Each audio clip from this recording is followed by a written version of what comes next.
ஹரி ஓம். எல்லாருக்கும் கேட்குறதா? குருவே சரணம். ஓம் சதாசிவசமாரம்பாம் சங்கராச்சார்யமத்யமாம் अस्मदाचार्यपर्यन्तां वन्दे गुरुपरम्पराम्. ॐ पार्थाय प्रतिबोधितां भगवता नारायणेन स्वयं व्यासेन ग्रथितां पुराणमुनिना मध्ये महाभारतम् अद्वैतामृतवर्षिणीं भगवती अष्टादशाध्यायिनीम् अम्ब त्वामनुसन्ददामि भगवद्गीते भवद्वेषिणीं वसुदेवसुतं देवं कंसचाणूरमर्दनं देवकी परमानन्दं कृष्णं वन्दे जगद्गुरुं. मूकं करोति वाचालं पङ्गुं लङ्घयते गिरिं यत्कृपातमहं वन्दे परमानन्दमाधवम्. ॐ सहनाववतु सहनौ भुनक्तु सह वीर्यं करवावहै तेजस्विनावधीतमस्तु मा विद्विषावहै. ॐ शान्ति शान्ति शान्तिः. हरिः ॐ श्री गुरुभ्यो नमः. हरिः ॐ.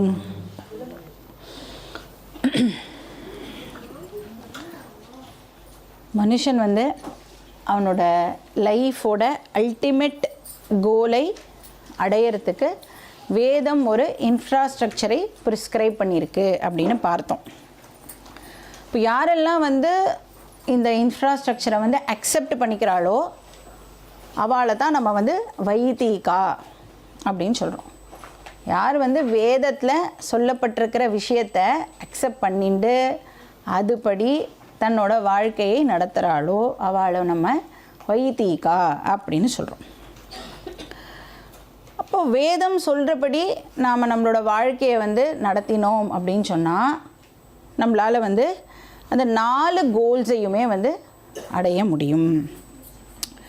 இப்போ இந்த 4 கோலையும் அடையிறதுக்கு அகெயின் வேதம் ஒரு செட் ஆஃப் டிசிப்ளினை நீ ஃபாலோ பண்ணணும் அப்படின்னு சொல்கிறது. இப்போ இன்ஃப்ராஸ்ட்ரக்சர் நம்மளுக்கு கொடுத்தாச்சு. அந்த செட்டப்பில் இப்போ நான் எதை பண்ணினா என்னுடைய அந்த பரம புருஷார்த்தத்தை அடைய முடியும் அதை நம்மளுக்கு வேதம் சொல்லணும் இல்லையா? அப்போ நம்ம பார்த்தோம் 3 விதமான சாதனாஸை வேதம் ப்ரிஸ்கிரைப் பண்ணுறது அப்படின்னு பார்த்தோம். என்ன 3 சாதனாஸ்?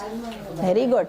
கர்மயோகம், உபாசனா யோகம், ஞான யோகம். எக்ஸலண்ட்.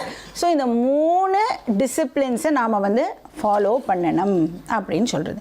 அதில் கர்மயோகம் அப்படின்னா நம்ம அது வரைக்கும் தான் லாஸ்ட் கிளாஸில் பார்த்தோம் இல்லையா? கர்மயோகம்னா என்னன்னு பார்த்தோம். Very good. Karmayogam is equal to proper action plus proper attitude. இது நம்ம அந்த மேக்ஸ்லலாம் ஃபார்முலா ஞாபகம் வச்சுப்போம்ல, அந்த மாதிரி இனிஷியலாக நம்ம ஞாபகம் வச்சுக்க ட்ரை பண்ணலாம். அப்புறம் போக போக போக போக அந்த ஃபார்முலாவை எப்படி டிரைவ் பண்ணுறது அப்படின்னே நம்மளுக்கு தெரிஞ்சிடும். ஸோ நம்ம மறக்கவே மாட்டோம். இப்போ ப்ராப்பர் ஆக்ஷன்னா என்னென்னு பார்த்தோம். இப்போ நம்ம பண்ணுற கர்மாவையே 3 விதமாக நாம் பிரிக்கலாம். ஃபஸ்ட்டு உத்தம கர்மாணி ஆர் பர உபகார கர்மாணி. அதை தான் நம்ம பரோபகாரம்னு சொல்கிறோம்ல. என்னது அது? பர உபகார கர்மா, அடுத்தவாளுக்கு பெனிஃபிட் கொடுக்குற மாதிரி நாம் பண்ணுற ஆக்ஷன்ஸ் எல்லாமே பரோபகார கர்மா. அதுக்கப்புறம் மத்தியம கர்மா. மத்தியம கர்மா அப்படின்னா அது எப்படி? பர உதாசீன கர்மா. அடுத்தவாளை பற்றிலாம் எனக்கு கவலை இல்லைப்பா, என்னோட வேலை எனக்கு நடக்கிறதா அதை மட்டும் நான் பார்ப்பேன். அதுக்கப்புறம் அதம அதம கர்மா அப்படின்னு பேர். அது என்னது? பர அபகார கர்மா, பண்ணவே கூடாத ஆக்ஷன்ஸ் அப்படின்னு அர்த்தம். இப்போ இதில் வந்து நாம் எதை இன்க்ரீஸ் பண்ணிட்டா நம்மளோட மோட்ச புருஷார்த்தத்துக்கு அது ஹெல்ப்ஃபுல்லாக இருக்கும்? எந்த கர்மா? பர உபகார கர்மாவை நாம் வந்து இன்க்ரீஸ் பண்ணிட்டோம் அப்படின்னு சொன்னால் நம்மளுடைய கோலுக்கு வந்து அது ரொம்ப ரொம்ப ஹெல்ப்ஃபுல்லாக இருக்கும். சரி, என்னது அது பர உபகார கர்மா? என்னெல்லாம் பண்ணினா அது வந்து பர உபகார கர்மாவாக இருக்கும்? ஏன்னா எல்லாத்தையுமே நம்மளுக்கு சொல்லி கொடுத்துட்டா நமக்கு வந்து ஃபாலோ பண்ணுறது ரொம்ப ரொம்ப ஈஸியில். அதையும் வேதம் வந்து நம்மளுக்கு சொல்லி கொடுக்கறது. நீ என்ன கர்மாலாம் பண்ணினா அது பர உபகாரத்துக்கு கீழே வரும் அப்படின்னு சொல்கிறது. ஸோ 5 டைப்ஸ் ஆஃப் யஜ்ஞங்கள் பற்றி வேதம் வந்து பேசுறது. பஞ்ச மகா யஜ்ஞம் அப்படின்னு அதுக்கு பேர். பஞ்ச மகா யஜ்ஞம் நாம் பண்ணுறோம் அப்படின்னு சொன்னாலே நாம் பண்ணுற எல்லா ஆக்டிவிட்டீஸும் பரோபகார கர்மாக்கு கீழே வந்துடும். அது என்னது பஞ்ச மகா யஜ்ஞம் அப்படின்னா? ஸோ வாட் ஆர் த 5 யஜ்ஞாஸ் அப்படின்னு நேம் பண்ணிக்கலாம். ஃபஸ்ட்டு யஜ்ஞம் வந்து தேவ யஜ்ஞம். ரெண்டாவது வந்து பித்ரு யஜ்ஞம். மூணாவது பிரம்ம யஜ்ஞம். நாலாவது மனுஷ்ய யஜ்ஞம். அஞ்சாவது பூத யஜ்ஞம். 5 எழுதிட்டேலா? பூத யஜ்ஞம். ஸோ தேவ யஜ்ஞம், பித்ரு யஜ்ஞம், பிரம்ம யஜ்ஞம், மனுஷ்ய யஜ்ஞம், பூத யஜ்ஞம், இப்படி 5 விதமான யஜ்ஞங்கள் வந்து நம்மளுக்கு சாஸ்திரம் சொல்கிறது. யஜ்ஞம் அப்படின்னு சொன்னால் வர்ஷிப் அப்படின்னு அர்த்தம். அப்போ இந்த உபகாரம் இருக்குல்ல, அதை வந்து கிராட்டிடியூடோடு சேர்ந்து பண்ண சொல்கிறது.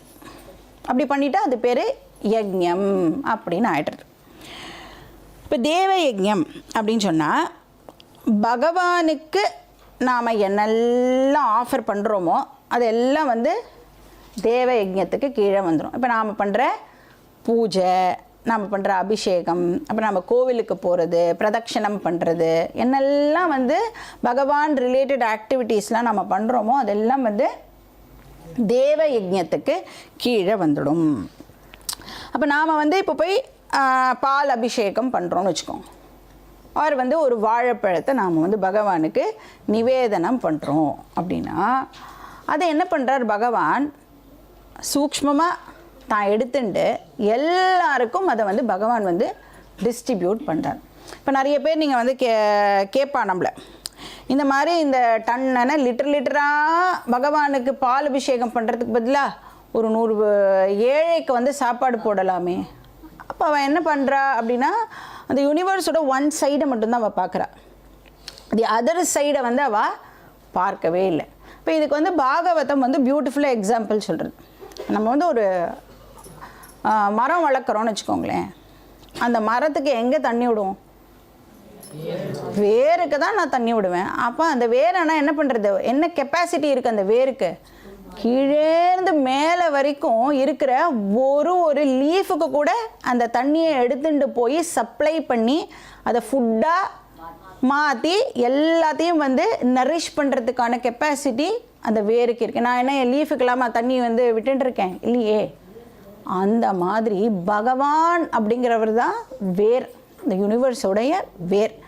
அவருக்கு நாம் என்னெல்லாம் பண்ணுறோமோ அதையெல்லாம் மல்டிஃபோல்டாக வந்து இந்த ஹியூமனிட்டிக்கே பகவான் திருப்பி கொடுப்பார். இப்போ நாம் வந்து வாழைப்பழம் வைக்கிறோமே, அவர் மட்டும் ஒரு நாள் அதை எடுத்துட்டா அடுத்த நாள் வைப்போமா நாம்?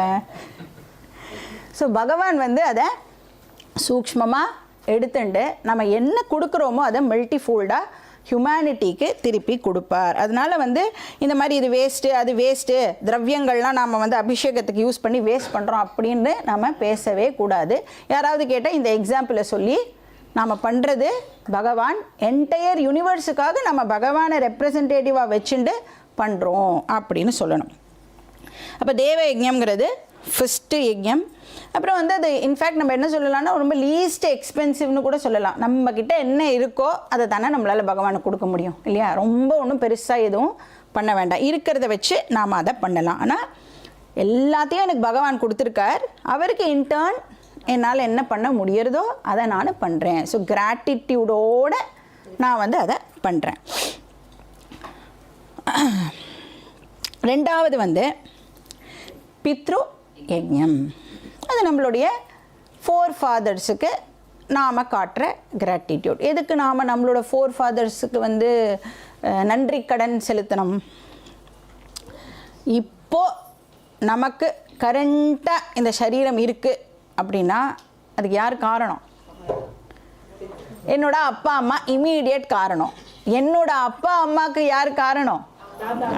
தாத்தா பாட்டி. அப்போ இன்டைரக்டாக என்னுடைய ஃபோர் ஃபாதர்ஸ் இந்த சரீரத்துக்கு காரணமாக இருக்கா? அப்போ அவளுக்கு நாம் டெஃபினட்டாக நன்றி சொல்லியே ஆகணும். இப்போ ஒரு நல்ல ஃபேமிலியில் நாம் பிறந்திருக்கோம் அப்படின்னா கண்டிப்பாக வந்து இப்போ வந்து அந்த ஃபேமிலியோட ரெப்புடேஷனை அவள் தான் இவ்வளோ வருஷம் காப்பாற்றி வச்சுருந்துருக்கா. ஸோ அதுக்கு கிராட்டிடியூட் பண்ணுற விதமாக ஃபோர் ஃபாதர்ஸுக்கு நாம் வந்து அந்த யஜ்ஞமாக வந்து பண்ணணும். ஸோ எப்படி பண்ண முடியும்?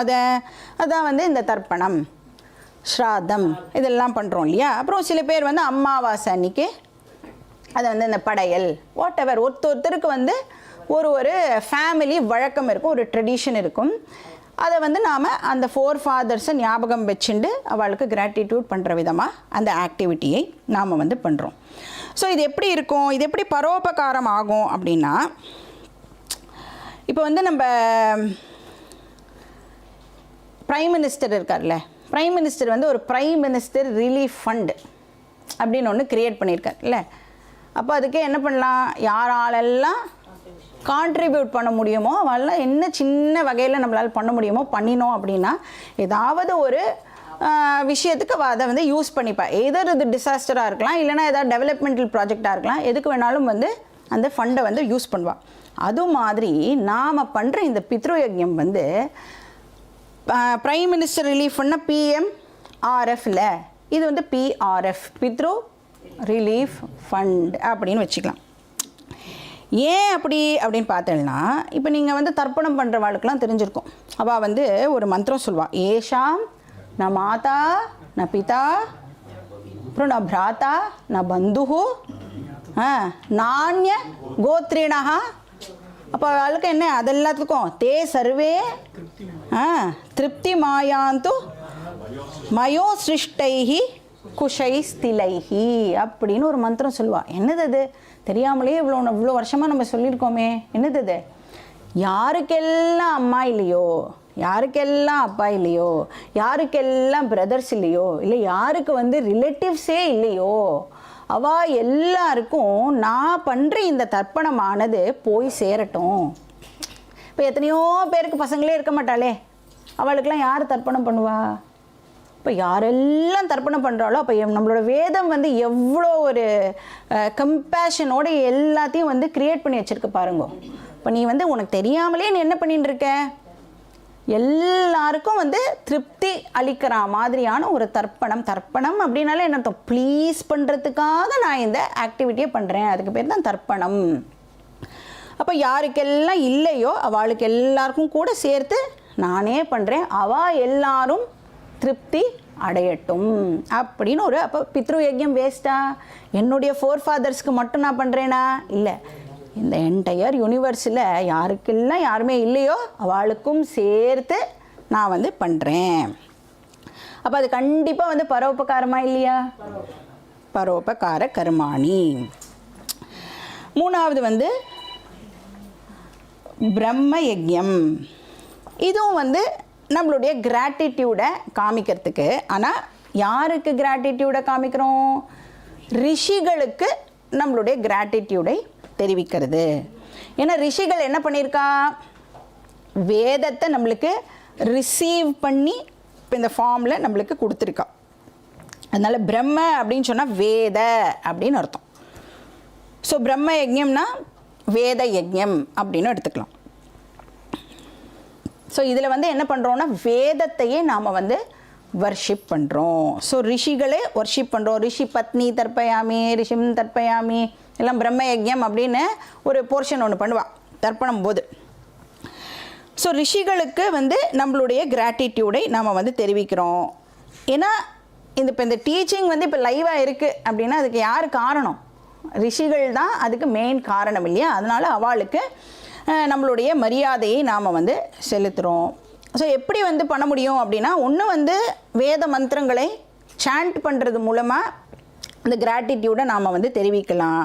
அதை வேத கோஷம் சொல்கிறால, பாராயணம் ஆஃப் வேதம், வேத பாராயணம் பண்ணுறது மூலமாக பண்ணலாம். இல்லைன்னா இந்த வேதத்தை அடுத்த வாளுக்கு எடுத்துகிட்டு போகிற விதமாக அதை டீச்சும் நாம் பண்ணலாம். இப்படி தான் நம்மளுடைய கிராட்டிடியூடை நாம் வந்து தெரிவிக்க முடியும். இன்னும் 2 விஷயம் இருக்குது. ப்ரீச்சிங்னு ஒன்று இருக்குது, டீச்சிங்னு ஒன்று இருக்குது. இப்போ நம்ம வந்து இப்போ நடத்தின்னு இருக்கோம்ல, இது ப்ரீச்சிங்கா டீச்சிங்கா? ப்ரீச்சிங் அப்படின்னு வச்சுக்கோங்களேன். எப்படி இருக்கும்னா, நான் வந்து ஃபஸ்ட் டே வரும்போது ஒரு டோட்டலி என்டையர் டிஃப்ரெண்ட்டாக ஒரு விஷயம் சொல்லுவேன். செகண்ட் டே வரும்போது கனெக்ஷனே இல்லாமல் வேறு ஒரு விஷயத்த சொல்லுவேன்.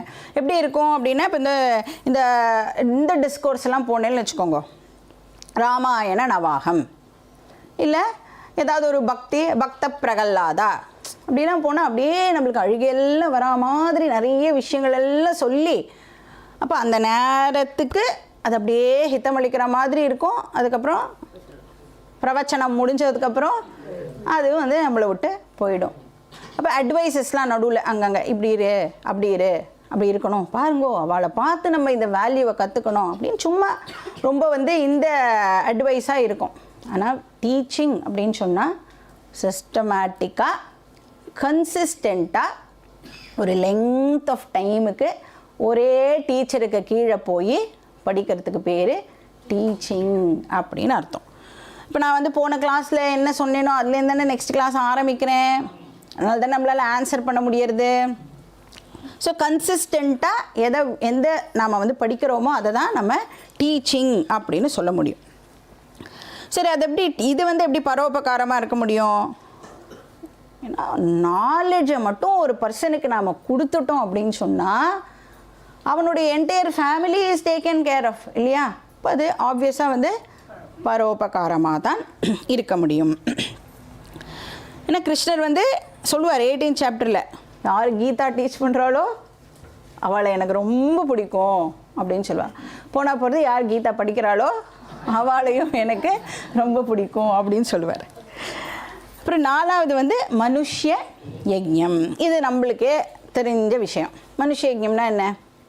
சக மனுஷாளுக்கு நம்மளால் முடிஞ்ச உதவியை நாம் பண்ணுறது, சோஷியல் சர்வீஸ் அப்படின்னு சொன்னால் நம்மளுக்கு புரியும். அப்போ வந்து அநாத ஆசிரமம் நடத்துறது, இல்லை ஓல்ட் ஏஜ் ஹோம் நடத்துறது, அந்த மாதிரி. இப்போ வந்து சம்மர் சீசன் அப்படின்னா தண்ணீர் பந்தல், நான் பானகம் கரைச்சி கொடுக்குறேன், நீர் மோர் கரைச்சி கொடுக்குறேன், அந்த மாதிரியான ஆக்டிவிட்டீஸ் எல்லாமே வந்து இந்த மனுஷ யஜ்ஞம்க்கு கீழே வந்துடும். ஆனால் இதில் என்ன ஒரே ஒரு ப்ராப்ளம் அப்படின்னு பார்த்தா, நம்ம எல்லோரும் என்ன நினச்சின்றோம், இந்த மாதிரி சோஷியல் சர்வீஸ் பண்ணிட்டா மட்டுமே போகிறோம், எல்லாம் நம்மளுக்கு வந்து நன்னா நடந்துடும், வி ஆர் குட் அப்படின்னு நினச்சிட்டு இருக்கோம். ஆனால் சாஸ்திரம் சொல்கிறது 5 யஜ்ஞத்தையும் நீ ஃபாலோ பண்ணி ஆகணும் அப்படின்னு சொல்கிறது. நம்ம வந்து ஒரு போர்ஷனை மட்டும் பண்ணிவிட்டு நான் எவ்வளோ சூப்பர் இல்லை ஆனாலும் பகவான் என்னை வந்து எப்படி கஷ்டப்படுத்துகிறானே அப்படின்னா, பாக்கி 5 இருக்கேப்பா 4 இருக்கேப்பா அதெல்லாம் யார் பண்ணுவா அப்படின்னு கேட்பார் பகவான். அதுக்கப்புறம் 5வது வந்து பூத யஜ்ஞம்.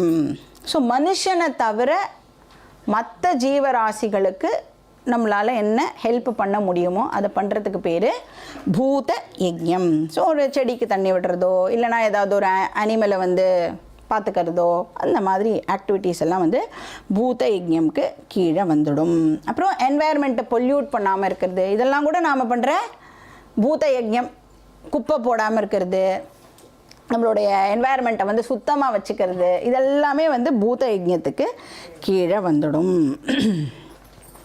ஏன்னா வந்து இப்போ நம்ம வந்து ஒரு வேதப்படி நம்மளோட வாழ்க்கையை வாழ ஆரம்பிச்சிட்டோம் அப்படின்னு சொன்னால், இப்போ நம்ம எப்படி இருப்போம்னா நம்மளை பற்றி மட்டும் யோசிக்க மாட்டோம், நம்மளோட என்டையர் யூனிவர்ஸை பற்றி இப்போ நம்மளுக்கு வந்து ஒரு அவேர்னஸ் ஆனது க்ரியேட் ஆகிடும்.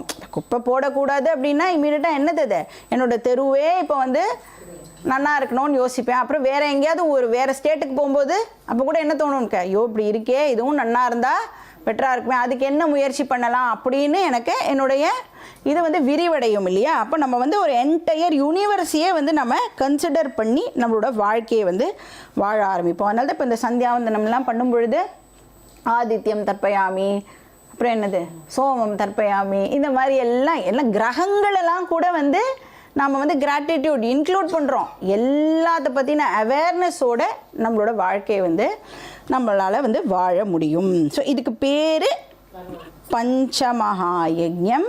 அண்ட் இது உத்தம கர்மாணின்னு சொல்லலாம், பரோபகார கர்மாணி அப்படின்னும் நாம் வந்து சொல்லலாம். ஸோ தேவ யஜ்ஞம், பித்ரு யஜ்ஞம், பிரம்ம யஜ்ஞம், மனுஷ யஜ்ஞம், பூத யஜ்ஞம், இப்படி 5 விதமான யஜ்ஞங்களை நாம் நித்தியம் ஃபாலோ பண்ணணும். நெக்ஸ்ட் இப்போ இதோட வந்து கர்மயோகா போர்ஷன் வந்து ஓவர். ஸோ கர்மயோகம் அப்படின்னு சொன்னால் ப்ராப்பர் ஆக்ஷன் ப்ளஸ் ப்ராப்பர் ஆட்டிடியூட்னு பார்த்தோம். ப்ராப்பர் ஆக்ஷன் அப்படிங்கிற இடத்துல பரோபகார கர்மாணி நிறையா பண்ணணும் அப்படின்னு பார்த்தோம். அந்த பரோபகார கர்மாணியும் பஞ்சமகா யஜ்ஞம் மூலமாக நம்மளால் வந்து பண்ண முடியும் அப்படிங்கிறத பார்த்தோம். ப்ராப்பர் ஆட்டிடியூட் ஆல்ரெடி நம்மளுக்கு தெரியும், ஈஸ்வர அர்ப்பணமாக நாம் பண்ணணும். அப்புறம் என்ன ரிசல்ட் வருதோ அது ஈஸ்வர பிரசாதமாக நாம் அக்செப்ட் பண்ணிக்கணும். ஸோ இது வந்து ஒரு சாதனா, கர்மயோக சாதனா. இப்போ நெக்ஸ்ட் என்ன சாதனா பார்க்கணும், உபாசன யோக சாதனா. இதை வந்து சம்டைம்ஸ் சமாதி யோகம் அப்படின்னு சொல்லுவாள். சங்கரர் வந்து இதுக்கு இன்னொரு பேர் கொடுக்குறார், சமாதி யோகம் அப்படின்னு சொல்கிறார். உபாசனா அப்படின்னு சொன்னால் என்ன அர்த்தமாகிறது, தியானம் அப்படின்னு அர்த்தம், மெடிடேஷன், அதான் வந்து உபாசனாவோட அர்த்தம். சரி, இதோட பர்பஸ் என்ன அப்படின்னா, இப்போ வந்து நம்மளுடைய கோலை வந்து நாம் அடையணும் அப்படின்னு சொன்னால் அதுக்கு நம்மளுடைய பர்சனாலிட்டி வந்து ஃபஸ்ட்டு குவாலிஃபை ஆக வேண்டியிருக்கு. ஒரு ஃபிட்னஸ் வந்து நம்மளோட பர்சனாலிட்டிக்கு தேவைப்படுறது. So making my personality fit worthy to pursue this knowledge, அதுக்கு நான் உபாசனா யோகா வந்து ப்ராக்டிஸ் பண்ணணும். இப்போ சொல்லுவோம்ல, car should be roadworthy, ரோடில் ட்ராவல் பண்ணணும்னா கார் வந்து ஃபிட்டாக இருக்கணும் அப்படின்னு சொல்கிறோம்ல, அது மாதிரி human personality should be purushartha worthy. ஏன்னா நம்மளோட லைஃபோட ஜேர்னியே வந்து என்னன்னு பார்த்தோம், கோல் அடையிறது தான் நம்மளுடைய ஜேர்னி. ஒரு இடத்துல ஸ்டார்ட் பண்ணியிருக்கோம், அப்புறம் அந்த டெஸ்டினேஷனை ரீச் பண்ணுற வரைக்கும் நம்மளுடைய ட்ராவல் வந்து கண்டினியூ ஆகிட்டு இருக்கு. அப்போ நம்மளுடைய பர்சனாலிட்டியை கண்டிஷன் பண்ணுறதுக்கு இந்த உபாசனா யோகா வந்து நம்மளுக்கு ஹெல்ப் பண்ணுறது. இப்போ வந்து ஏதாவது ஒரு ஸ்போர்ட்டில் வந்து நம்ம சேர்றோன்னு வச்சுக்கோங்க, ஃபஸ்ட்டு என்ன கொடுப்பான் நம்மளுக்கு, ஃபிட்னஸ். நேராக போய் விளையாட முடியுமா அப்படின்னா விளையாட முடியாது. ஃபஸ்ட்டு ஏதோ ஒரு ஸ்போர்ட் விளையாட போகிறோன்னாலே வார்ம் அப் இருக்கும்ல, கிரவுண்டை சுற்றி இவ்வளோ வாட்டி ஓடு, அப்புறம் புஷ்அப் பண்ணு, இதை பண்ணு, அதை பண்ணு எல்லாம் சொல்லுவா இல்லையா. அப்போ நம்ம வந்து first fitness is very very important. இப்போ இந்த ஸ்ரேயஸ் பிரேயஸ் அப்படிலாம் பார்த்தோம்ல, அந்த வார்த்தைகள் எல்லாம் வந்து கட்டோபனிஷத்னு ஒரு உபனிஷத்துலேருந்து எடுக்கப்பட்டிருக்குன்னு பார்த்தோம். அதே உபனிஷத் வந்து நம்மளோட பர்சனாலிட்டியை வந்து ஒரு சேரியட்டுக்கு கம்பேர் பண்ணுறது, ஒரு ரதத்துக்கு வந்து கம்பேர் பண்ணுறது. இப்போ வந்து நான் ஒரு பிரயாணம் போகிறேன் அப்படின்னு சொன்னால் எனக்கு என்ன தெரியணும், நான் போகிற பாதை எனக்கு தெரியணும். இப்போ யார் நம்ம வந்து ஒரு காரில் போகிறோன்னா டிரைவருக்கு என்ன தெரிஞ்சிருக்கணும், ரூட்டு தெரிஞ்சிருக்கணும். நிறுத்தி நிறுத்தி சார் எப்படி சார் போகணும், எப்படி சார் போகணும் அப்படின்னு கேட்டால் நல்லா இருக்காது இல்லை, அந்த அந்த டிரைவே வந்து ப்ளசண்ட்டாக இருக்காது. இப்போ அந்த டிரைவருக்கு வந்து ரூட்டானது தெரிஞ்சிருக்கணும்.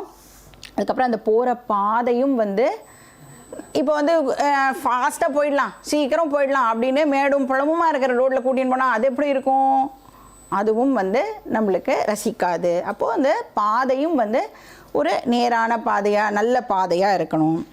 அப்போ தான் வந்து அந்த டெஸ்டினேஷனை நம்மளால் ப்ராப்பராக ரீச் பண்ண முடியும். ஸோ உபனிஷத் சொல்கிறது ஆத்மானம் ரத்தினம் வித்தி ஷரீரம் ரதமேவது புத்திம் து சாரதிம் வித்தி மனப்பிரகிரகமேவச்ச விஜான சாரதிர்யஸ்து மனப்பிரகிரக வான்னரஹா சோத்வன பாரமாப்னோதி தத் விஷ்ணோஹோ பரமம் பதம் அப்படின்னு உபனிஷத் சொல்கிறது.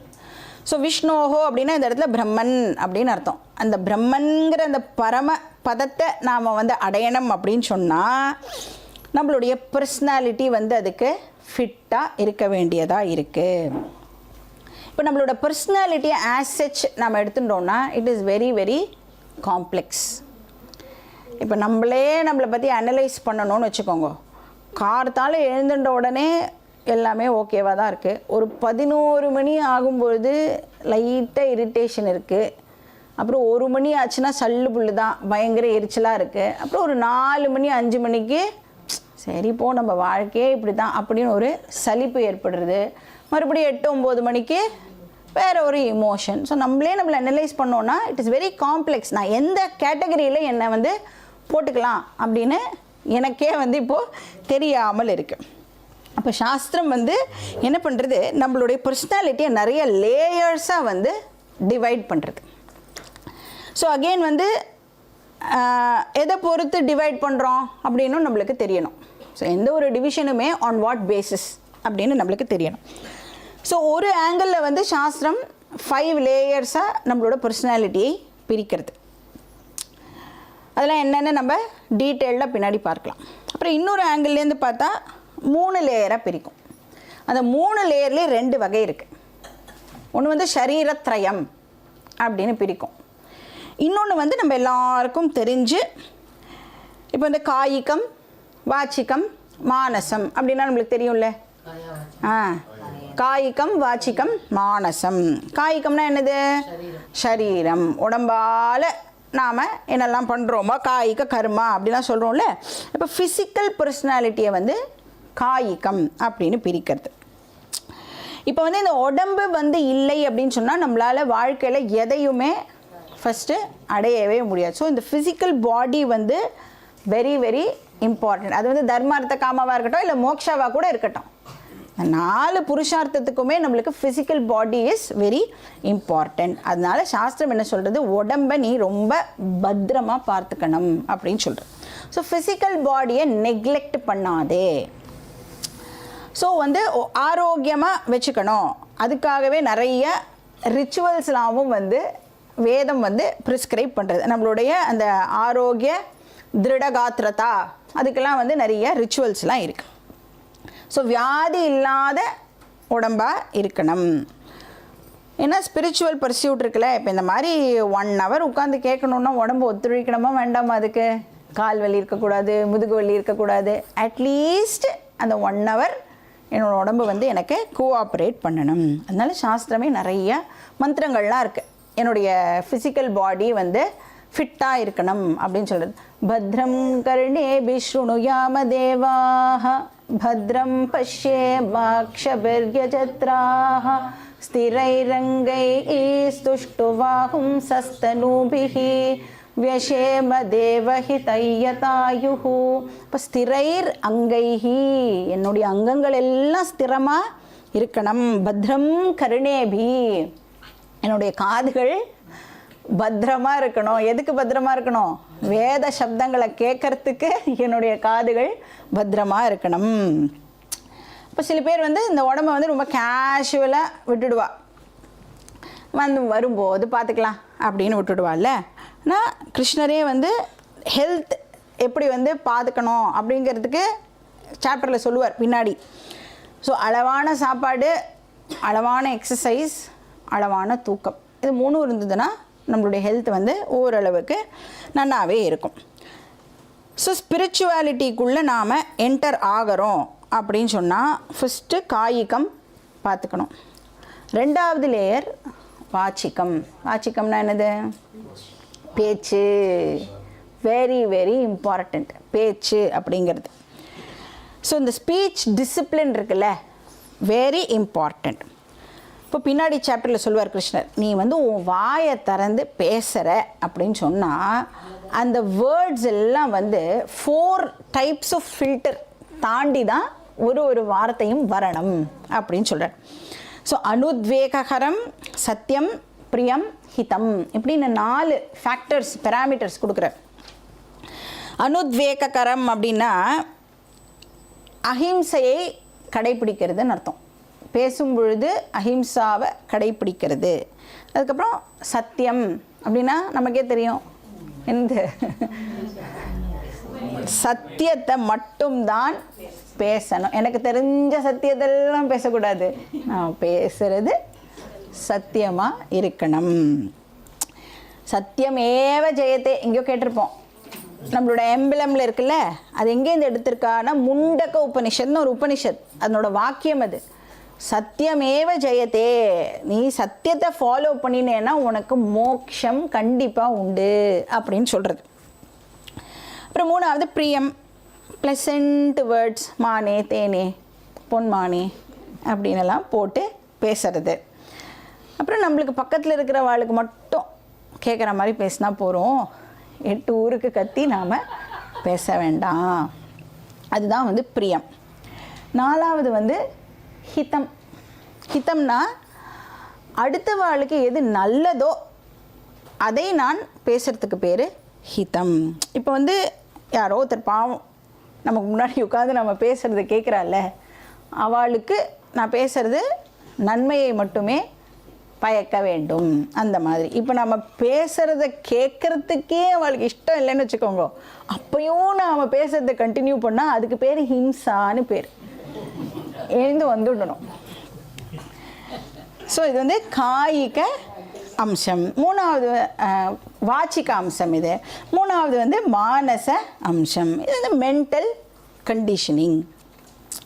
இப்போ நம்ம பண்ணுற இந்த சில பேர் வந்து தியானம்லாம் ப்ராக்டிஸ் பண்ணுவாள், அதெல்லாம் வந்து இதுக்கு கீழே தான் வரும்.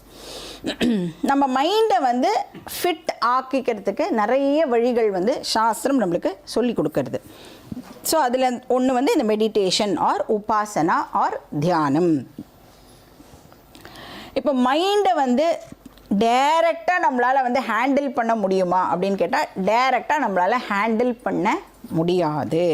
ஃபஸ்ட்டு உடம்பை ஹேண்டில் பண்ணணும், அப்புறம் நம்மளுடைய வாக்கு அதை ஹேண்டில் பண்ணணும். அதனால தான் சொல்கிறேன், நாவை அடக்கம் வெரி இம்பார்ட்டன்ட். நாவை அடங்கினால் நாளும் அடங்கும் அப்படின்னா என்ன அர்த்தம்?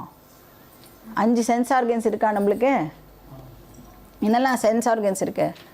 கண்ணு, காது, மூக்கு, நாக்கு, ஸ்கின், தோல். அதில் நீங்கள் வந்து நாக்கு அடக்கிட்டேன்னா பாக்கி எல்லா சென்ஸ் ஆர்கன்ஸும் ஆட்டோமேட்டிக்காக கண்ட்ரோல் ஆகிடும் அப்படின்னு அர்த்தம். நாவடங்கினால் நாளும் அடங்கும். ஸோ ஃபஸ்ட்டு உடம்பு, அதுக்கப்புறம் வாக்கு, அதெல்லாம் கண்டிஷன் பண்ணினதுக்கு அப்புறம் தான் நம்மளால் மைண்டுக்கிட்டேயே போக முடியும். ஸோ எந்த ஒரு மெடிடேஷனை நாம் வந்து எடுத்துட்டாலும், நீங்கள் வந்து இப்போ இந்த யூடியூப்லலாம் நிறைய மெடிடேஷன் கிளாஸஸ் அதெல்லாம் இருக்கும்ல, ஃபஸ்ட்டு என்ன சொல்லுவா, பாஸ்டர் வந்து ரொம்ப ரொம்ப இம்பார்ட்டண்ட். இப்படி உட்காந்துக்கணும், அப்புறம் வந்து கழுத்து இப்படி இருக்கணும், இப்படிலாம் இருந்தால் மெடிடேட் பண்ண முடியாது, இப்படி இருக்கணும் அதெல்லாம் சொல்கிறாள்ல, அந்த மாதிரி. ஸோ பாஸ்டர் வந்து வெரி வெரி இம்பார்ட்டன்ட். சரி, மெடிடேட் பண்ணும்போது வாயில் பேசிகிட்டே மெடிடேட் பண்ணலாமா? இப்போ வாயை வந்து க்ளோஸ் பண்ணிக்கணும், எதுவும் பேசக்கூடாது. அப்படி அதெல்லாம் கண்டிஷன் பண்ணிவிட்டு அதுக்கப்புறம் நாம் தியானம் அப்படிங்கிற ப்ராசஸுக்குள்ளே என்டர் பண்ணணும். இப்போ இந்த தியானத்தையே வந்து சாஸ்திரம் வந்து 4 வகையாக பிரிக்கிறது. ஸோ இந்த தியானம் எதுக்கு பண்ணலாம் அப்படின்னா, ரிலாக்ஸ் பண்ணிக்கிறதுக்கு தியானம் பண்ணலாம். ரிலாக்ஸேஷன் மெடிடேஷன் அப்படின்னு அதுக்கு பேர். ஸோ இதில் என்னோடய எய்மே எப்படி இருக்கும்னா, என்னோடய மனசை வந்து நான் சாந்தப்படுத்துவேன், மைண்டை வந்து காம் பண்ணுவேன். ஏன்னா மைண்டில் இப்போ பாரு வந்து ஏதோ தாட்ஸு, நான் வாயெல்லாம் க்ளோஸ் பண்ணிட்டு தான் இருக்கேன், ஆனாலும் உள்ளுக்குள்ளே ஏதோ பிசிண்டே இருக்குல்ல, அந்த பேச்சை வந்து குறைக்கிறதுக்கு பேர் ரிலாக்ஸேஷன் மெடிடேஷன் அப்படின்னு அர்த்தம். அப்போ பாடி பார்ட்ஸ் எல்லாம் ரிலாக்ஸ் பண்ணிட்டு, வாயெல்லாம் வந்து க்ளோஸ் பண்ணிட்டு, நாம் வந்து அந்த சென்ஸ் ஆர்கன்ஸ் எல்லாம் வாயை க்ளோஸ் பண்ணிட்டு ஆட்டோமேட்டிக்காக வந்து எல்லா சென்ஸ் ஆர்கன்ஸும் வந்து வித்ரா ஆகிடும். அதுக்கப்புறம் நாம் வந்து இந்த தியானத்தை ப்ராக்டிஸ் பண்ணோம் அப்படின்னா மைண்ட் வந்து நம்மளுக்கு ஓரளவுக்கு காமாக குவைட்டாக ஆகிடும். இதுக்காக மெடிடேஷன் பண்ணலாம். ரெண்டாவது வந்து ஃபோக்கஸிங் மெடிடேஷன் அப்படின்னு சொல்லுவாள். இப்போ என்னோடய மைண்டை வந்து ஒரு குறிப்பிட்ட நேரத்துக்கு ஒரு குறிப்பிட்ட விஷயத்தில் ஃபோக்கஸ்டாக வைக்கிறதுக்கு ட்ரெயின் பண்ணுறது அப்படின்னு அர்த்தம். அதாவது அட்டென்ஷன் ஸ்பேன் அப்படின்னு சொல்லுவாள்ல. இப்போ கிளாஸ் வந்து 55 நிமிஷம் அப்படின்னா அந்த 55 நிமிஷமும் வந்து என்னோடய மைண்ட் வேறு எங்கெல்லாமோ சுற்றக்கூடாது, இங்கேயே கவனமாக நாம் வைக்கிறதுக்கு முயற்சி பண்ணணும். ஸோ ஃபோக்கஸ் வந்து இதில் இருக்கணும். ஆனால் அன்ஃபார்ச்சுனேட்லி என்ன ஆகிடும்னா 55 நிமிஷம் கிளாஸ் இருக்குன்னா ஒரு 30 நிமிஷம் இங்கே இருக்கும், நடுவில் வேறு எங்கெல்லாமோ சுற்றிட்டு வரும். ஸோ அந்த வேறு எங்கெல்லாமோ சுற்றுறதில்ல, அதெல்லாம் வந்து குறைச்சி ஒரு இடத்துல ஃபோக்கஸ் பண்ணுறதுக்கு நாம் இதை வந்து ப்ராக்டிஸ் பண்ணலாம். மூணாவது வந்து எக்ஸ்பேன்ஷன் மெடிடேஷன். என்னோடய மைண்டை வந்து எக்ஸ்பேண்ட் பண்ணுறதுக்கு ட்ரெயின் பண்ணுறது.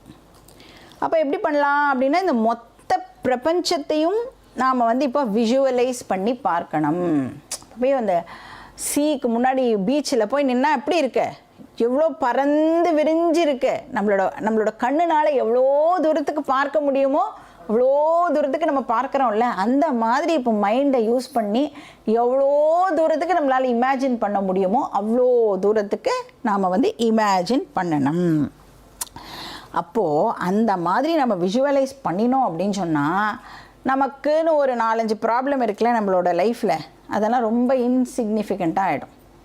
இப்போ இந்த யூனிவர்ஸை நீங்கள் விஷுவலைஸ் பண்ணி அந்த யூனிவர்ஸில் ஏதோ ஒரு மில்கி வேன்னு ஒரு கேலக்சியில் நம்ம இருக்கோம். அந்த மில்கி வே கேலக்சியில் எங்கே இருக்கோம், நம்ம எர்த் அப்படின்ற ஒரு பிளானட்டில் இருக்கோம். அந்த எர்த்தில் ஒரு காண்டினென்ட்டு ஏஷியா, ஏஷியாவில் கண்ட்ரி இந்தியா, இந்தியாவில் தமிழ்நாடுன்னு ஒரு டுபாக்கூர் ஸ்டேட்டு, அதுக்கப்புறம் அங்கே ஒரு சென்னை அப்படின்னு ஒரு சிட்டியில் இருக்கோம். அதுக்கப்புறம் பம்மல் அப்படின்னு ஒரு ஏரியாவில் ஏதோ ஒரு ஸ்ட்ரீட்டில் ஏதோ ஒரு ஓரமாக இருக்கிற வீட்டில், அந்த வீட்டிலையும் ஏதோ ஒரு மூலையில் ஒரு ரூமு, அந்த ரூம்லேயும் ஓரமாக ஒரு சேரை போட்டுட்டு ஒரு டாட் மாதிரி நாம் உட்காந்துன்னு இருக்கோம். அப்போ அந்த என்டையர் யூனிவர்ஸை கம்பேர் பண்ணும்போது நாம் எப்படி இருக்கோம், ஒரு தூசி கூட நம்மளை சொல்லிக்கிறதுக்கு ஆக்சுவலி நம்ம ஃபிட்டு கிடையாது.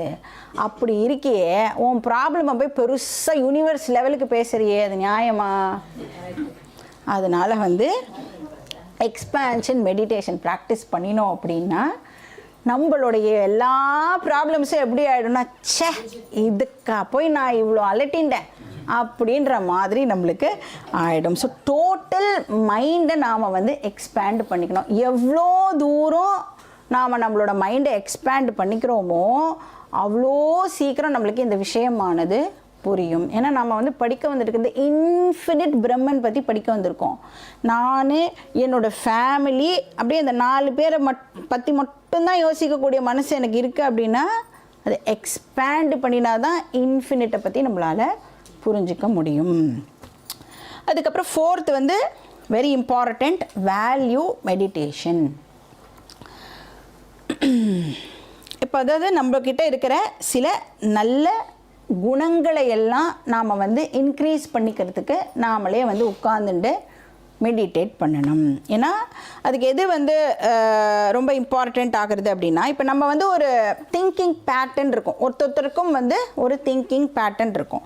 இப்போ நான் காமாக உட்கார்ந்துட்டு என்ன மாதிரியான தாட்ஸ் எல்லாம் நான் வந்து ஜென்ரலாக என்டர்டெயின் பண்ணுறேன் அப்படின்னு செக் பண்ணிக்கணும். ஸோ எனக்கு எப்பயுமே வந்து பாசிட்டிவ் தாட்ஸ் தான் வருதா, இல்லைனா நான் வந்து எப்போ பாரு ஏதாவது நெகட்டிவ் தாட்ஸையே வந்து எனக்கு சுற்றின்னு இருக்கா அப்படின்னு பார்க்கணும். இப்போ இந்த நெகட்டிவ் தாட்ஸ்லாம் வந்ததுன்னா என்ன பண்ணணும், பாசிட்டிவ் தாட்டாக வந்து மாற்றுறதுக்கு முயற்சி பண்ணணும். ஏன்னா நம்ம என்ன நினைக்கிறோமோ அதுதான் நம்மளுடைய ஆக்ஷனாக வெளியில் வரும். நம்ம என்ன ஆக்ஷனை பண்ணுறோமோ அதுவே நம்மளுடைய ஹேபிட்டாகவும் வந்து மாறிடும். அதனால் தாட் லெவலில் நாம் வந்து கண்ட்ரோல் பண்ணுறதுக்கு நம்மளுக்கு தெரியணும். அப்போ இந்த தாட் அப்படிங்கிறது வந்து கண்ணுக்கு தெரியாத சூக்ஷ்மமாக இருக்கிற ஒரு விஷயமா இருக்குது. ஆனால் அதுதான் அன்ஃபார்ச்சுனேட்லி நம்மளுடைய ஆக்ஷனை டிசைட் பண்ணுறது, நம்மளோட ஹேபிட்டை டிசைட் பண்ணுறது, நம்மளுடைய டெஸ்டினியையும் அதுதான் டிசைட் பண்ணுறது. அதனால் நாம் தாட்டை வந்து கண்ட்ரோல் டெஃபினட்டாக பண்ணணும். அப்போ எந்த மாதிரியான தாட்ஸை நான் என்டர்டெயின் பண்ணினேன்னா என்னுடைய அல்டிமேட் கோலை ரீச் பண்ண முடியும் அப்படிங்கிறத தெரிஞ்சுட்டு அந்த மாதிரியான தாட்ஸை என்டர்டெயின் பண்ணுறதுக்கு முயற்சி பண்ணணும். அப்படிலாம் பண்ணும்பொழுது நேச்சுரலாக நம்மளுக்கு குட் வேல்யூஸ் வந்து டெவலப் ஆகும். தெய்வீ சம்பத் அப்படின்னு கிருஷ்ணர் வந்து இந்த நற்பண்புகளுக்கு தெய்வீ சம்பத் அப்படின்னு ஒரு பேர் கொடுக்குறார். இந்த கோவப்படுறது, எரிச்சல் ஆகிறது, இதெல்லாம் வந்து ஆசுரி சம்பத் அப்படின்னு சொல்கிறார். அதெல்லாம் நேச்சுரலாக நம்மளை விட்டு வெளியில் போயிடும். அப்போ என்னால் எதையுமே சாதிக்க முடியும், என்னால் எல்லாமே பண்ண முடியும் அப்படின்னு அந்த கான்ஃபிடென்ஸ் இருக்குல்ல, அதை நம்மளே ரிப்பீட் பண்ணிகிட்டே இருந்தால் தான் அந்த ஸ்ட்ரென்த் வந்து நம்மளோட மைண்டுக்கு கிடைக்கும். ஸோ இது வந்து வேல்யூ மெடிடேஷன் அப்படின்னு சொல்லப்படுறது. ஸோ பாடி, ஸ்பீச், மைண்ட், இப்போ இது எல்லாத்தையும் நாம் வந்து இண்டிவிஜுவலாக ஃபிட் ஆக்கிட்டோம், ஹெல்த்தியாக ஆக்கிட்டோம். ஆனால் எது ரொம்ப இம்பார்ட்டண்ட்னா இந்த மூணும் இப்போ ஒன்றா சேர்ந்து கோஆர்டினேட்டடாக ஃபங்க்ஷன் பண்ணணும். That is very very important. சொல், செயல், சிந்தனை அப்படின்னு சொல்லுவோம். மூணும் வந்து எப்பவுமே ஒன்றா இருக்கணும். நான் ஒன்று நினைப்பேன், வேற ஒன்று சொல்லுவேன், வேற மாதிரி செய்வேன், இருக்கக்கூடாது. நான் சொல்கிறது தான் செய்வேன், செய்கிறத தான் சொல்லுவேன் இல்லை, நினைக்கிறத தான் சொல்லணும், சொல்கிறத தான் செய்யணும். அப்போ தாட்ஸ் வந்து ஹெல்த்தியாக வச்சுக்கிறதுக்கு நாம் வந்து முயற்சி பண்ணணும். இப்படி பண்ணினோம் அப்படின்னா நம்மளோட என்டையர் பர்சனாலிட்டியே வந்து இப்போது இந்த ஸ்பிரிச்சுவல் பர்சியூட்டுக்கு நாம் ஃபிட் பண்ணிட்டோம் அப்படின்னு அர்த்தமாகிறது. ஸோ உபாசனா யோகா வந்து இதுக்காக நாம் ப்ராக்டிஸ் பண்ணுறோம். ஸோ ஃபஸ்ட்டு வந்து என்ன யோகா? கர்ம யோகா. செகண்ட் வந்து உபாசனா யோகா. இப்போ இது ரெண்டும் வந்து நான் கொஞ்சம் ஃபாலோ பண்ணி ஒரு அளவுக்கு நான் ரெடி ஆகிட்டேன் அப்படின்னு சொன்னால் மூணாவது லெவல் வந்து ஞான யோகம். ஸோ வாட் இஸ் ஞான யோகம்? இப்போ எந்த சில சாதனாஸை ஃபாலோ பண்ணுறது மூலமாக எனக்கு ஞானம் கிடைக்குமோ அதையெல்லாம் நாம் வந்து ஞான யோகம் அப்படின்னு சொல்கிறோம். ஸோ ஞான பிராப்தியர்த்தம் யோகா ஞான யோகா. சரி, இங்கே நம்ம வந்து எந்த ஞானத்தை பற்றி பேசுகிறோம்? ஃபிசிக்ஸ் ஞானமா, கெமிஸ்ட்ரி ஞானமா, எந்த ஞானத்தை பற்றி பேசுகிறோம்? ஆத்ம ஞானத்தை பற்றி பேசுகிறோம். ஆத்மானா என்னது? ஆத்மாவோட இமீடியட் டிரான்ஸ்லேஷன் என்ன அப்படின்னு பார்த்தோன்னா நான் அப்படின்னு அர்த்தம். ஆத்மாங்கிற வார்த்தைக்கு என்ன மீனிங் அப்படின்னு கேட்டேன்னா நான் அப்படின்னு அர்த்தம். அப்போ நம்ம எதை பற்றி பேசுகிறோம்? செல்ஃப் நாலேஜை பற்றி நாம் வந்து இப்போது பேசிகிட்டு இருக்கோம் இல்லையா? சரி, அப்படின்னா என்ன அர்த்தம்? என்னை பற்றின அறிவு. கரெக்டாக? செல்ஃப் நாலேஜ்னு என்ன அர்த்தம்? என்னை பற்றின அறிவு. என்னை பற்றி எனக்கு தெரியுமா தெரியாதா? எனக்கு என்னை பற்றி ரொம்ப நல்லாவே தெரியுமே.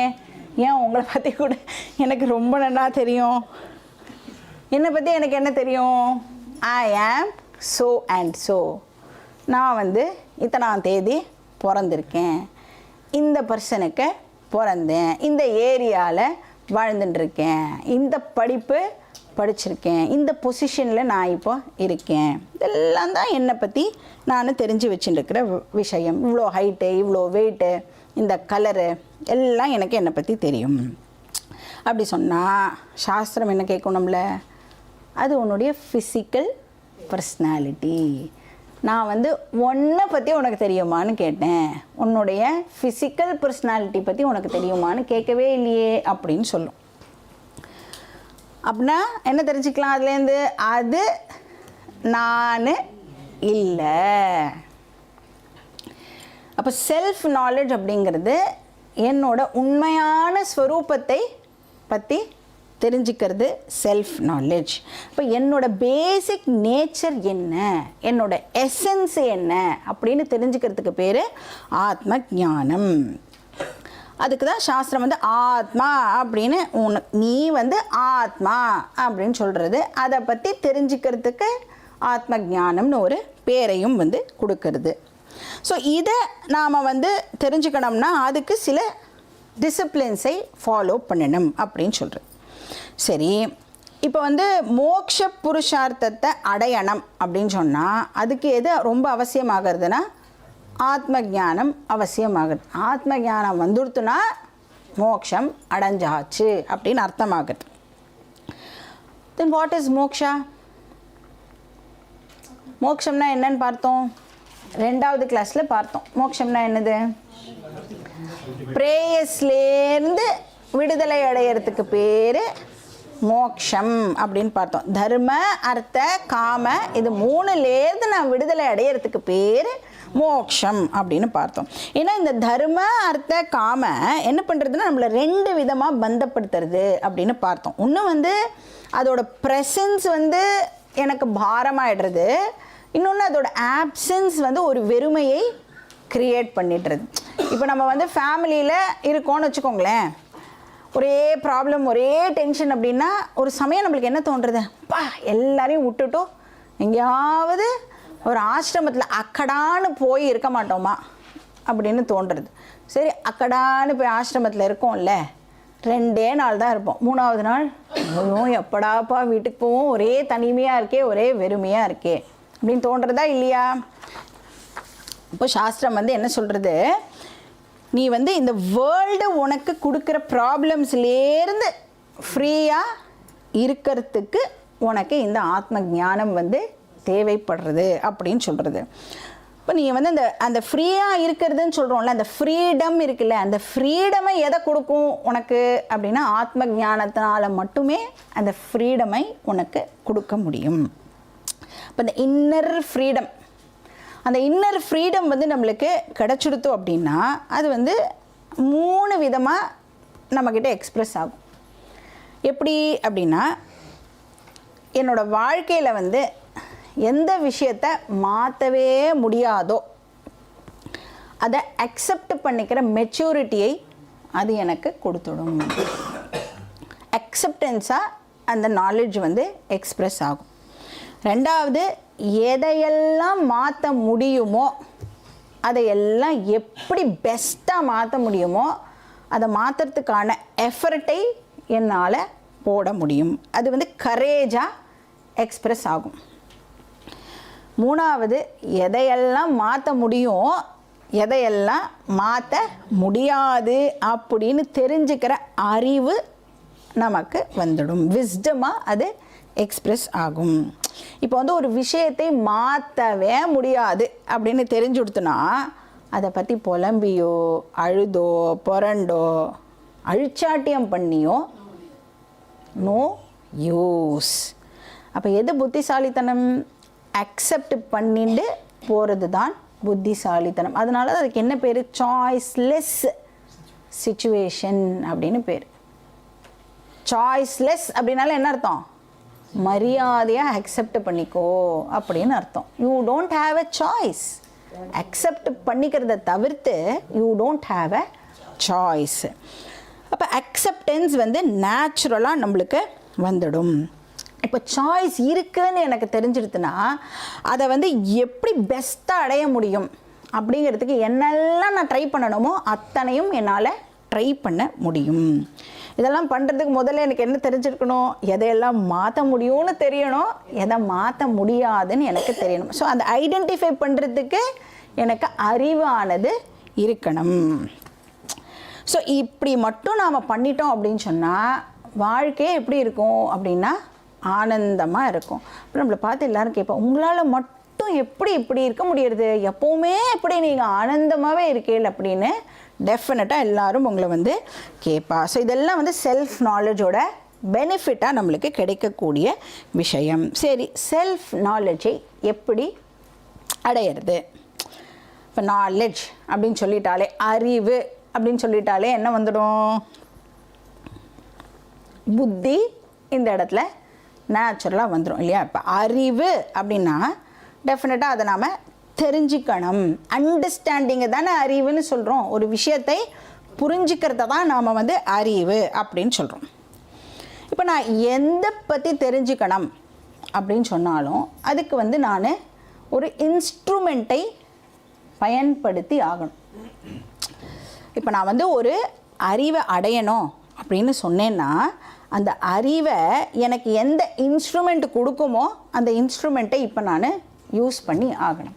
இப்போ ஃபார் எக்ஸாம்பிள் நான் வந்து இந்த மைக்கு என்ன கலர் அப்படிங்கிற அறிவை அடையணும்னு வச்சுக்கோங்க. எந்த இன்ஸ்ட்ருமெண்ட்னால அந்த நாலேஜ் எனக்கு கொடுக்க முடியும்? கண்ணுங்கிற இன்ஸ்ட்ருமெண்ட்டு எனக்கு வந்து இந்த மைக்கோடைய கலரு அப்படிங்கிற அறிவை கொடுக்க முடியும் இல்லையா? அப்போ என்ன தெரியறது நம்மளுக்கு? எதை பற்றின நாலேஜை நான் அடையணுமோ அதுக்கான அப்ராப்ரியேட் இன்ஸ்ட்ருமெண்ட்டை நான் யூஸ் பண்ணினேன்னா அந்த ஆப்ஜெக்டை பற்றின அறிவை என்னால் அடைய முடியும். இப்போ இந்த இன்ஸ்ட்ருமெண்ட் இருக்குல்ல, அதுக்கு பேர் வந்து சாஸ்திரத்தில் பிரமாணம் அப்படின்னு பேர். இதெல்லாம் நோட் பண்ணி வச்சுக்கோங்க. இதெல்லாம் அடிக்கடி நாம் யூஸ் பண்ண போகிற வேர்ட்ஸ். அறிவை கொடுக்கக்கூடிய இன்ஸ்ட்ருமெண்ட்டுக்கு பேர் பிரமாணம். சோர்ஸ் ஆஃப் நாலேஜ் பேர் பிரமாணம். யார் வந்து அந்த இன்ஸ்ட்ருமெண்ட்டை பயன்படுத்துகிறாளோ அவளுக்கு பேர் பிரமாதா. அப்புறம் இந்த பிரமாதா பிரமாணத்தை யூஸ் பண்ணி ஒரு அறிவு கிடைக்கிறதுல அந்த அறிவுக்கு பேர் பிரமா. அப்புறம் எதையோ பற்றி நான் தெரிஞ்சுக்கிறேன்ல, ஒரு ஆப்ஜெக்டை பற்றி நான் தெரிஞ்சுக்கிறேன்ல, அந்த ஆப்ஜெக்ட்டுக்கு பேர் பிரமேயம். இதெல்லாம் சான்ஸ்கிரிட் வேர்ட்ஸு. நம்ம ரெகுலராக கேட்டோன்னா நம்மளுக்கு ஈஸியாக வந்து புரிய ஆரம்பிச்சிடும். இப்போ பிரமாதா பிரமாணத்தை யூஸ் பண்ணி பிரமேயத்தை தெரிஞ்சுக்கிறான். அப்படி பகவான் நம்மளுக்கு 5 இன்ஸ்ட்ருமெண்ட்ஸ் ஆஃப் நாலேஜை கொடுத்துருக்கார். கண்ணு மாதிரி பாக்கி 4 இருக்கா? அதுதான் சென்ஸ் ஆர்கன்ஸ் அப்படின்னு சொல்கிறோம். அது வந்து இன்ஸ்ட்ருமெண்ட் ஆஃப் நாலேஜ். இந்த 5 சென்ஸ் ஆர்கன்ஸை யூஸ் பண்ணியும் இன்னும் சும்மாவா யூஸ் பண்ணுறோம்? என்ன தெரிஞ்சுக்கிறோம் இல்லையா? இப்போ என்ன கலர் அப்படின்னு தெரிஞ்சுக்கிறோம், அப்புறம் என்ன சவுண்டு அப்படின்னு தெரிஞ்சுக்கிறோம், அப்புறம் என்ன டச்சுன்னு தெரிஞ்சுக்கிறோம், என்ன ஸ்மெல்லுன்னு தெரிஞ்சுக்கிறோம், அப்புறம் என்ன டேஸ்ட் அப்படின்னு நாம் தெரிஞ்சுக்கிறோம். ஸோ இதுக்கு பேர் பிரத்யக்ஷ பிரமாணம் அப்படின்னு பேர். இந்த 5 சென்ஸ் ஆர்கன்ஸுக்கும் என்ன பேருனா பிரத்யக்ஷ பிரமாணம். டைரெக்டாக அது வந்து நம்மளுக்கு அறிவை கொடுத்து விட்றது. ஸோ ஜென்ரலாக வந்து நம்மளோட சாஸ்திரத்தில் 5 இன்ஸ்ட்ருமெண்ட்ஸ் ஆஃப் நாலேஜ்னு சொல்கிறது. அதில் பிரத்யக்ஷ பிரமாணம்ங்கிறது ஒன்று. அந்த பிரத்யக்ஷ பிரமாணத்துலேயே 5 சென்ஸ் ஆர்கன்ஸ் வந்துடும். இதுக்கப்புறம் ரெண்டாவது என்னென்னா அனுமான பிரமாணம். இதெல்லாம் சும்மா இப்போ நோட் பண்ணி வச்சுக்கோங்க. எதுவுமே வந்து நம்ம ரொம்பலாம் யோசிக்க வேண்டாம், ஜஸ்ட் நோட் இட்டோம். மூணாவது வந்து அர்த்தாபத்தி அப்படின்னு பேர். நாலாவது வந்து உபமானம். அஞ்சாவது அனுபலப்தி அப்படின்னு 5 பிரமாணம் இருக்குது. ஸோ இந்த 5 பிரமாணத்தையும் யூஸ் பண்ணி நாம் வந்து விதவிதமான அறிவை அடையிறோம். பிரத்யக்ஷ பிரமாணம், அனுமான பிரமாணம், அர்த்தாபத்தி பிரமாணம், உபமான பிரமாணம், அனுபலப்தி பிரமாணம். ஸோ சிம்பிளாக சொல்லிடுறேன் என்னென்ன.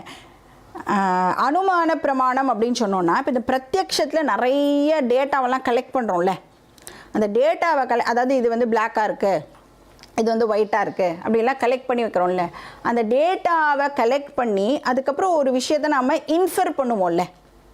ஆல்ரெடி நான் கேட்டதையோ பார்த்ததையோ ஞாபகம் வச்சுண்டு இப்போது வந்து இதாக தான் அது இருக்கணும் அப்படின்னு இன்ஃபர் பண்ணுறது வந்து அனுமான பிரமாணம். அர்த்தாபத்தி அப்படின்னு சொன்னால் அந்த இன்ஃபரன்ஸ்லேயே வந்து 2 ஸ்டெப்பை யூஸ் பண்ணி நாம் வந்து இன்ஃபர் பண்ணுறதுக்கு பேர் அர்த்தாபத்தி. இப்போ வந்து மழை பெஞ்சிருக்குன்னு வச்சுக்கோங்க. மழை பெய்யும் போது நான் பார்க்கல, ஆனால் ரோடு ஈரமாக இருக்குது. அப்போது ரோடு ஈரமாக இருக்கிறத வச்சு நான் என்ன இன்ஃபர் பண்ணுறேன்? ஓ, நேற்றுக்கு ராத்திரி மழை பெஞ்சிருக்கு போல இருக்குது. அது வந்து அர்த்தாபத்தி. அப்புறம் உபமானம்னு சொன்னால் எக்ஸாம்பிள். நான் வந்து ஒரு விஷயத்தை வந்து இப்போ வந்து ஏதோ ஒரு காட்டு விலங்கு இருக்குதுன்னு வச்சுக்கோங்களேன். அந்த காட்டு விலங்கை நான் பார்த்ததே கிடையாது, ஆனால் அந்த காட்டு விலங்குக்கு சிமிலராக இருக்கிற வேறு ஏதோ ஒரு மிருகத்தை நான் பார்த்துருந்தேன் அப்படின்னு சொன்னால், அது நான் பார்த்தேன்ல அன்றைக்கி, அது மாதிரியே இது இருக்கும் அப்படின்னோடனே நம்மளால் வந்து அதை அண்டர்ஸ்டாண்ட் பண்ணிக்க முடியறது. அது வந்து உபமான பிரமாணம். அப்புறம் அனுபலப்தி அப்படின்னு சொன்னால் ஆப்சன்ஸ் ஆஃப் சம்திங் நம்மளுக்கு தெரியறதில்ல. இப்போ இந்த ரூமில் பூனை இல்லை, அதுவும் ஒரு அறிவு தானே, இந்த ரூமில் பூனை இல்லை அப்படிங்கிறது. ஸோ அதுக்கு பேர் அனுபலப்தி பிரமாணம் அப்படின்னு அர்த்தம். ஸோ இந்த அஞ்சுமே வந்து என்ன அப்படின்னா பௌருஷேய பிரமாணத்துக்கு கீழே வந்துடும். அதாவது மனுஷங்கிட்ட இருக்கிற விஷயங்களையே யூஸ் பண்ணி நாம் அறிவை அடையிறதுனால இதெல்லாம் பௌருஷேய பிரமாணம் அப்படின்னு சொல்லப்படுறது. சரி, இந்த 5 இன்ஸ்ட்ருமெண்ட்டில் எந்த இன்ஸ்ட்ருமெண்ட்டை நான் பயன்படுத்தினா செல்ஃப் நாலேஜை அடைய முடியும்? இப்போ வந்து நல்லா ஒன்று தெரிஞ்சுக்கணும். இப்போ வந்து இது ஒரு மேல் வாய்ஸா ஃபீமேல் வாய்ஸா அப்படின்னு கண்டுபிடிக்கிறதுக்கு எந்த பிரமாணத்தை யூஸ் பண்ணுவேன் நான்?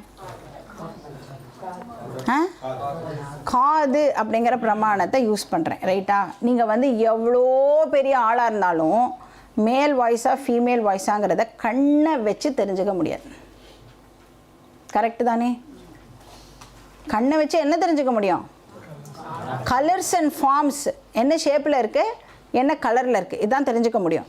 கண்ணை வச்சு சவுண்டை ஒரு நாளைக்கும் தெரிஞ்சுக்க முடியாது. அது மாதிரி காதுனால கலரை ரிப்போர்ட் பண்ண முடியாது, மூக்குனாலையும் கலரை ரிப்போர்ட் பண்ண முடியாது, சவுண்டை ரிப்போர்ட் பண்ண முடியாது. இப்போ இந்த 5மே, இந்த 5 பிரமாணமுமே நம்மளுக்கு வெளியில் இருக்கிற விஷயத்தை பற்றின அறிவைத்தான் கொடுக்கறது. வெளியில் இருக்கிற விஷயத்தை ஆப்ஜெக்ட்ஸ் அப்படின்னு சொல்லலாம். இப்போ சேர் ஒரு ஆப்ஜெக்ட், மைக் ஒரு ஆப்ஜெக்ட், எனக்கு நீங்கள் ஒரு ஆப்ஜெக்ட்டு, நான் உங்களோட ஃபிசிக்கல் பாடியை இப்போ பார்க்குறேன் இல்லையா? அப்போது இந்த 5 பிரமாணமும் வெளியில் இருக்கிற ஆப்ஜெக்ட்ஸ் பற்றின அறிவைத்தான் எனக்கு கொடுக்கறது. சரி, இப்போ நாம் ஆனால் எதை தெரிஞ்சுக்கிறதுக்கு வந்திருக்கோம்? யாரை பற்றி தெரிஞ்சுக்க வந்திருக்கோம்? என்னை பற்றி நான் இப்போது தெரிஞ்சுக்கிறதுக்கு வந்திருக்கேன். சரி, இப்போ என்னோட கண் இருக்குல்ல, கண்ணை யூஸ் பண்ணி எல்லா திங்ஸையும் நான் பார்க்குறேன். ஆனால் என்னுடைய கண்ணை யூஸ் பண்ணி என் கண்ணையே என்னால் பார்க்க முடியுமா? என் கண்ணை இப்போ நான் எப்படி பார்க்கிறேனோ அதே மாதிரி என்னுடைய கண்ணை யூஸ் பண்ணி என் கண்ணை பார்க்க முடியுமா? பார்க்க முடியாது. அதுக்கு தான் என்ன யூஸ் பண்ணுறோம்? கண்ணாடி நாம் வந்து யூஸ் பண்ணுறோம். அப்போ ஒரு எக்ஸ்டர்னல் ஃபேக்டரை நாம் வந்து யூஸ் பண்ணுறோம். அது மாதிரி என்னை பற்றி நான் தெரிஞ்சுக்கிறதுக்கு ஒரு எக்ஸ்டர்னல் ஃபேக்டர் தேவைப்படுறது. அந்த எக்ஸ்டர்னல் ஃபேக்டருக்கு பேர் வேத பிரமாணம் ஆர் சப்த பிரமாணம் அப்படின்னு பேர். அப்போ பகவான் வந்து நம்மளுக்கு 2 கண்ணாடி கொடுத்துருக்கார். ஒன்று வந்து புற அழகை ரசிக்கிறதுக்கு ஒரு கண்ணாடி, இன்னொன்று அக அழகை தெரிஞ்சுக்கிறதுக்காக இன்னொரு கண்ணாடி. அதுதான் சாஸ்திர மிரர் ஆர் வேத பிரமாணம். ஸோ அந்த வேத பிரமாணம் இருக்குல்ல, அதை வந்து 6வது பிரமாணம் அப்படின்னு சொல்கிறோம். அதை தான் 6th சென்ஸ் ஆர்கன், 6வது அறிவு. 6வது அறிவுன்னு சொல்கிறாள்ல, 6வது அறிவை பயன்படுத்தினாதான்ப்பா நீ மனுஷன்னே ஒத்துக்கிறா சாஸ்திரத்தில். அப்போ வேதத்தை நீ யூஸ் பண்ணினால் மட்டுமே நீ மனுஷன் அப்படின்னு அக்செப்ட் பண்ணப்படுறது. சரி, அந்த 6வது அறிவு இருக்குல்ல, ஒரு சாஸ்திர மிரர் அப்படின்னு சொல்கிறோம்ல, அந்த சாஸ்திர மிரரை எனக்கு எப்படி பயன்படுத்தணும்னு தெரியணும். நார்மல் கண்ணாடி இருக்குல்ல, அந்த நார்மல் கண்ணாடியை நான் பின்னாடி பக்கமாக திருப்பி வச்சுட்டேன்னு வச்சுக்கோங்க, என்னோடய ஃபேஸ் தெரியுமா? அப்போ எனக்கு அந்த நார்மல் கண்ணாடியே எப்படி பயன்படுத்தணும் அப்படின்னு ஃபஸ்ட்டு தெரிஞ்சிருக்கணும் இல்லை? அப்புறம் அந்த மிரர் ஆடிண்டே இருந்ததுன்னா என்னோடய ஃபேஸை ஒழுங்காக என்னால் பார்க்க முடியுமா? அப்போ கரெக்டாக அதை ஒரு ஆணி அடித்து ஆடாத மாதிரி ஃபிட் பண்ணி எல்லா இதுவும் பண்ணுறோம்ல, அதுக்கு அந்த மாதிரி இந்த சாஸ்திர மிரரையும் வந்து எனக்கு ப்ராப்பராக பயன்படுத்த தெரியணும். அதுக்கு தான் ஒரு குருக்கு கிட்ட போய் இந்த மிரரை எப்படி பயன்படுத்தணும் அப்படின்னு கற்றுக்கணும்னு சொல்கிறேன். இப்போ இதில் இன்னொரு விஷயம் என்ன அப்படின்னா, இந்த நாலேஜோட இன்னொரு யூனிக்னஸ் என்ன அப்படின்னு பார்த்தோன்னா, இப்போ சாதாரணமாக வந்து ஒரு பிளேஸ்க்கு போனோன்னு வச்சுக்கோங்க. இப்போ முக்திநாத் நான் போனோம், நான் பார்த்ததே இல்லை முக்திநாத்தை. ஆனால் நான் முக்திநாத் போனோன்னு எனக்கு வந்து ஒரு தாட் வருது. வந்ததுக்கப்புறம் நான் உடனே வந்து அந்த பிளேஸை பற்றி கூகுளில் அடித்து எல்லாம் தெரிஞ்சுக்கிறேன். இல்லைனா யாரோ ஒருத்தர் போயிட்டு வந்திருப்பா, அவள் வந்து அவளோட அனுபவங்களெல்லாம் நம்மளுக்கு சொல்லியிருப்பா. ஸோ அதெல்லாம் கேட்டு வச்சுட்டு நான் ஒரு ஐடியா வச்சுருப்பேன். அதுக்கப்புறம் டிக்கெட்டெல்லாம் புக் பண்ணி நான் போய் அந்த முக்திநாத்தை போய் டச் பண்ணும் பொழுது தான் ஆக்சுவலாக நான் அந்த முக்திநாத்தை எக்ஸ்பீரியன்ஸ் பண்ணுறேன். இப்போ ஃபஸ்ட்டு இன்ஃபர்மேஷன் கேதர் பண்ணிக்கிறேன், நெக்ஸ்ட்டு எக்ஸ்பீரியன்ஸ் பண்ணுறேன். So fine, first information, next experience, FINE அப்படின்னு ஞாபகம் வச்சுக்கோங்க. ஆனால் இந்த செல்ஃப் நாலேஜ் இருக்குல்ல, இந்த விஷயத்தில் இந்த 2 ஸ்டெப்பு இல்லவே இல்லை. ஃபஸ்ட்டு இன்ஃபர்மேஷன், நெக்ஸ்ட் எக்ஸ்பீரியன்ஸ் விஷயம் இல்லவே இல்லை. ஏன்னா முதல் ஸ்டெப்பே யாரை பற்றின இன்ஃபர்மேஷன்? இது என்னை பற்றின இன்ஃபர்மேஷன். நான் போய் யாரை காண்டாக்ட் பண்ணுறது இன்ஃபர்மேஷனை கேதர் பண்ண உடனே? இப்போ இங்கே இந்த யுனிக்னஸ்ஸே என்னென்னா, நம்ம வந்து இந்த பிரமாதா, பிரமாணம், பிரமேயம் இதெல்லாம் பார்த்தோம்ல. இந்த பிரமாதா இருக்கான்ல, யார் வந்து எல்லாத்த பற்றியும் தெரிஞ்சுக்கிறாளோ அந்த தெரிஞ்சுக்கிற ஆளை பற்றி நாம் இப்போ தெரிஞ்சுக்க போகிறோம். யார் எல்லாத்தையும் தெரிஞ்சுக்கிறாளோ அந்த தெரிஞ்சுக்கிற ஆளை நான் இப்போது தெரிஞ்சுக்க போகிறேன். இப்போ நான் வந்து என்னோடய ஃபோன்லேருந்தே என் ஃபோனுக்கு கால் பண்ண, அது மாதிரி நான் ஃபஸ்ட்டு என்னை பற்றி இன்ஃபர்மேஷன் கேதர் பண்ணி அதுக்கப்புறமா நான் என்னை காண்டாக்ட் பண்ணுவேன் அப்படின்னு சொல்ல முடியுமா? அப்படின்னா இந்த 2 ஸ்டெப் ப்ராசஸ் இதில் இல்லை. பாக்கி எந்த நாலேஜை நீங்கள் எடுத்துட்டாலும் உங்களுக்கு ஒரு விஷயத்தை பற்றி தெரியலை அப்படின்னா முதல்ல அந்த இன்ஃபர்மேஷன் கேதர் பண்ணிப்பேன், அப்புறம் அதனுடைய ஆக்சுவல் எக்ஸ்பீரியன்ஸ் நமக்கு கிடைக்கும். ஆனால் இங்கே ஆல்ரெடி யூ ஆர் தட், ஆனால் அது எனக்கு தெரியாமல் இருக்குது, அவ்வளோதான் வித்தியாசம். அப்போ செல்ஃப் நாலேஜை எப்படி சொல்லலாம் அப்படின்னா, செல்ஃப் இக்னோரன்ஸ்லேருந்து ஃப்ரீடம் கிடைக்கிறதுக்கு பேர் செல்ஃப் நாலேஜ். புதுசாக ஒரு இன்ஃபர்மேஷனும் கேதர் பண்ண போகிறதில்ல. கேதர் பண்ணினதுக்கப்புறம் ஏதாவது புது எக்ஸ்பீரியன்ஸ் எனக்கு கிடைக்குமானா அதுவும் கிடைக்க போகிறதில்ல. இப்போது நான் என்னை பற்றி எனக்கு தெரியாமல் இருக்குது. இப்போ நான் இந்த கிளாஸ் எல்லாம் அட்டென்ட் பண்ணுறது மூலமாக அந்த இக்னோரன்ஸ் என்னை விட்டு போக போகிறது. அதை வந்து நாம் நல்லா அண்டர்ஸ்டாண்ட் பண்ணிக்கணும். ஸோ இதை பண்ணுறதுக்கு சாஸ்திரம் அகெயின் வந்து 3 எக்ஸசைஸ் இருக்குது இந்த ஞான யோகத்தில். 3 என்ன அப்படின்னா, ஸ்ரவணம், மனனம் அண்ட் நிதித்தியாசனம் அப்படின்னு 3 எக்ஸசைஸ் வந்து ப்ரிஸ்கிரைப் பண்ணப்பட்டிருக்கு. அதோட டீட்டெயில்ஸை நாம் நெக்ஸ்ட் கிளாஸில் பார்க்கலாம். ஓம் பூர்ணமதః பூர்ணமிதம் பூர்ணாத் பூர்ணமுதச்யதே பூர்ணஸ்ய பூர்ணமாதாய பூர்ணமேவாவசிஷ்யதே. ஓம் சாந்தி சாந்தி சாந்தி. हरिः ॐ श्रीगुरुभ्यो नमः. हरिः ॐ.